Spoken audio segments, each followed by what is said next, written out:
ഭാരത സ്വാതന്ത്ര്യ സമരത്തിന്റെ തീച്ചുളയിലേക്ക് ആയിരക്കണക്കിന് ധീര ദേശാഭിമാനികൾക്ക്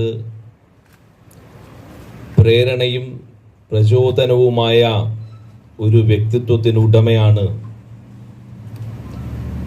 നേതാജി എന്ന് നമ്മൾ വിളിക്കുന്ന സുഭാഷ് ചന്ദ്രബോസ്. അദ്ദേഹത്തെ ഓർത്തെടുക്കാൻ കുറച്ചു സമയം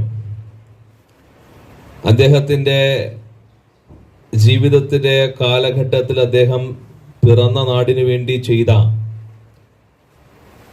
മഹത്തരമായ പ്രവർത്തനവും ഊർജ്ജസ്വലമായ മുന്നേറ്റവും എന്തായിരുന്നു എന്നത് ഒരുമിച്ച് ചിന്തിക്കാനുള്ള ഒരു സമയമാണിത്.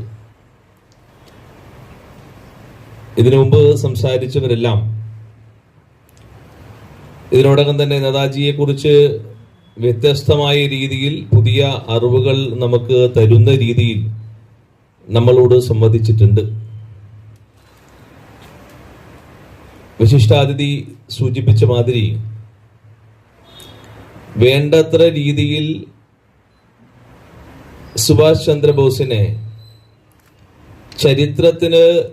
ചരിത്ര പാഠപുസ്തകങ്ങളില് ഇടം കൊടുത്തിട്ടുണ്ടോ, ഇടം നേടിയിട്ടുണ്ടോ എന്നുള്ളത് ചിന്തനീയമാണ്. പക്ഷെ സമഗ്രമായി സുഭാഷ് ചന്ദ്രബോസിന്റെ ജീവിതം പഠിക്കുവാൻ നിലവിലുള്ള ചരിത്രം അപര്യാപ്തമാണ് എന്നതാണ് വസ്തുത. ജനനവും മധ്യകാലഘട്ടവും കൃത്യമായിട്ട് അടയാളപ്പെടുത്തിയിട്ടുണ്ടെങ്കിലും ഇന്നും അദ്ദേഹത്തിന്റെ മരണം വലിയ ഒരു തർക്ക വിഷയമായി അവശേഷിക്കുന്നുണ്ട്. ബോസ് എങ്ങനെ മരിച്ചു, അതിനുശേഷം ജീവിച്ചിരുന്നുവോ എന്നതിനപ്പുറത്തേക്ക് ജീവിച്ചിരുന്ന കാലത്ത് ബോസിന്റെ പ്രവർത്തനം എന്തായിരുന്നു എന്നതാണ് നമ്മൾ പഠിക്കേണ്ടത്. ഒരു സെമിനാർ മാതൃകയിൽ ഈ വിഷയത്തെ അക്കമിട്ട് അവതരിപ്പിക്കപ്പെടണം എന്നുള്ളതാണ് ഈ സംഘാടകർ ആഗ്രഹിച്ചതായി എന്നോട് അവതരിപ്പിച്ചത്.